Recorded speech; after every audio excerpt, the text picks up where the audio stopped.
Hello guys, so today I'm reviewing the Afterglow Nintendo Switch Wireless Deluxe controller. So this is the box it comes in, this is the controller, and basically open it. This is just a really quick unboxing. Open it like this.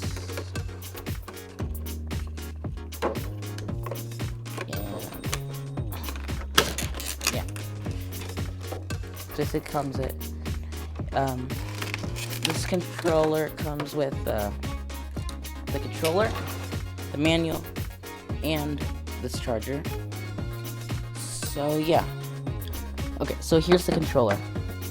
So I've had this for like about 6 months, and I forgot to do a review on it. Well, anyways, here are my thoughts on it. So let's start off with the features. So it has motion control, so it works for like games for like Splatoon. This is the wireless version. There is a wired version that goes for cheaper, and also the wired version also has a headphone jack around this area, like right there. The wireless version has a rechargeable battery, and that's why it comes with a charging cable.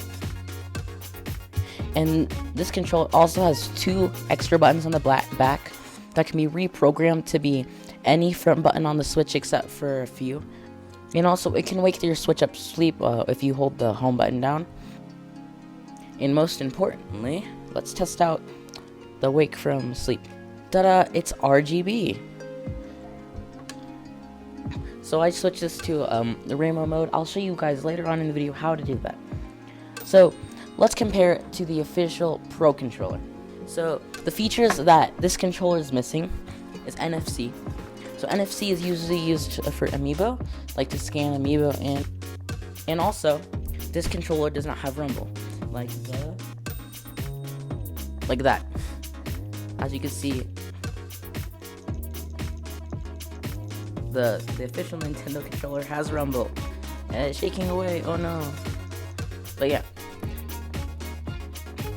So this controller has a very similar shape to the official Nintendo Pro controller. Like if I lay it over, it's almost very similar. And this controller is $50, which compared to the $80 of the official Nintendo controller is a lot. And the wired version is, I believe, $25. So that's also a good price for the wired version. So it's of course made of clear but very grippy plastic. I really like the feel of this controller. Like it's not very slippery, like it's shiny, but it can grip on with like your sweat or something. And I personally really like clear controllers. There's stuff like these. So the buttons look similar to the official Pro controller, but don't be fooled, they feel different. They feel more tactile, and they sound a lot different.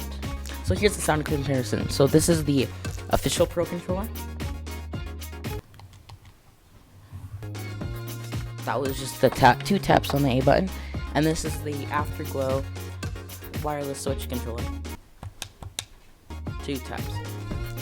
I really like the feel of like a tactile button like on this one, but I also really like squishy buttons, so it really depends on your preference. I personally like both of them. The paddle on the back, like let's say if you don't really want to have 2 programmable buttons, then you can remove the paddle on the back like that, and you can also see the battery. So you don't need to have the paddle on the back to accidentally press buttons or whatever. So it's removable with like this little switch right there. And also there's different light modes can be triggered with this function button plus another button on this controller. So for brightness, you hold the function button and then ZL or ZR. So that turns up or down the brightness. So this is full brightness right here. And then the function button plus the D-pad switches between all the colors in the rainbow just like slowly, and then it makes it like a solid color when you stop pressing it. Goes both ways. So you can do that. Let's make it like blue or whatever. Now the function button plus the left stick makes the lights completely white, which is like really bright. And lastly, there's different mode. The last one is the function button plus L and R. If it switches between these different modes, like this is a breathing mode. it will work with any color. If you switch the color on the D-pad, like switch it to pink, it still bleeds with pink. I click it again.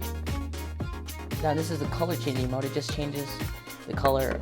It just keeps shuffling through all the colors. It's like the D-pad, except it doesn't stay a solid color when we stop pressing it.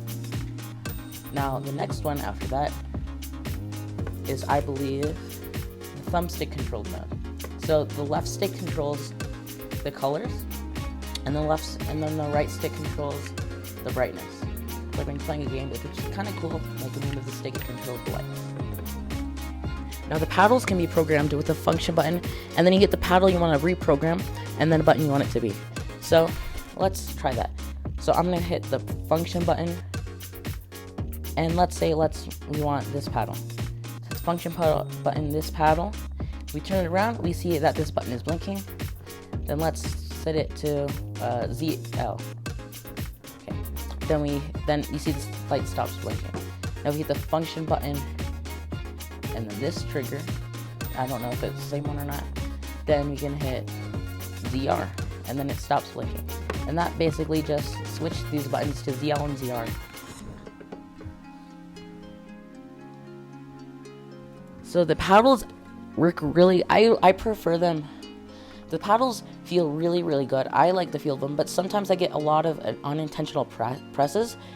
So the battery on this is over 25 hours. I only find myself charging the controller for like a few weeks of playing games. It charges with micro USB. It would have been better if it were USB-C, just like all the other Switch products, like the Pro Controller and the Joy-Cons and everything else. A small issue that I have with the controller is that the thumbsticks can get dirty. Since there's ridges for grip, dirt can get in those ridges, and it's kind of hard to clean. Also, if you were to remove the paddles, it kind of leaves two large gaps right here. So usually when I don't want to use the paddles, I set them to the thumbstick clicks, so if I accidentally click it, it doesn't trigger anything in the game. So I'm going to insert here a demonstration of me playing the game with this controller.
So after using this controller for about 6 months, I would highly recommend it.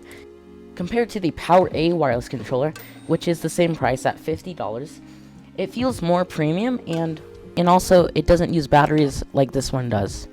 So also the paddles on this controller feel way better than these buttons on the Power A one. The only controller I might suggest over the Afterglow controller is the Power 8 GameCube controller. It is technically the same controller as this, but in a different shell, but it feels super different. It's a very good stylized GameCube controller. Like, the sticks feel really good and clicky when you like move them around. Also, the triggers, I like the distance. Some people don't like how there's a travel distance. Hit it, but I really like this controller, especially for Super Smash Bros. Ultimate. The only other controller I might suggest over, like, with these two is the 8-bit Do SN30 Pro Plus. Well, anyways, the links for all the controllers I showed in this video are going to be in the description down below. Well, thank you guys so much for watching, and make sure to like and subscribe. It would really help out the channel. You can also comment down below what other products you'd like to see me review. And see you in the next video. Bye-bye.